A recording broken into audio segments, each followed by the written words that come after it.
गेल्या महिन्याभरात इंस्टाग्रामवर 22 ते 25 बारशी अटेंड केली आहेत आणि त्यापैकी मला आवडलेलं नाव म्हणजे हाय हॅलो नमस्कार. माझं नाव साक्षी महेश गांधी. माझं नाव साक्षी, माझ्या वडिलांचं नाव महेश. ही दोन्ही नावं सहज कुठल्याही व्यक्तीला बोलता येतील. नाही, सांगायचं कारण हे आहे, मला एक गोष्ट कळत नाहीये, जे नव्याने आई वडील झालेले आहेत गेल्या 4-6 महिन्यांमध्ये किंवा होणार आहेत, ते ओके आहेत ना सगळे? चाललंय काय? ही काय नावं आहेत तुम्ही जी ठेवताय ती?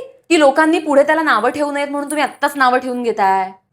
ऑनेस्टली मी सांगते, जेव्हा त्या तलवारी आता बाहेर यायला लागल्यात ना, किंवा ते थर्माकोल पडायला लागलेत ना, मला ना अशी धडकी भरते की आता काय नवीन?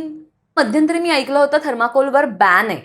थर्माकोल कुठेही विकला जात नाही, बॅन केलाय सरकारने म्हणून. नम्र विनंती आहे, प्लीज परत बॅन करा. अरे ठीक आहे चला, त्या आई वडिलांना कळत नाहीये आपण काय नावं ठेवतोय.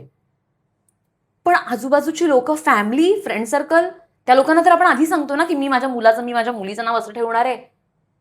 कोणीच सेन्सिबल नाहीये का? काहीच प्लीज असं नका करू. साधी नावं ठेवा. बाय द वे, मला सगळ्यात आवडलेलं नाव धूम्रध्वजेश होतं.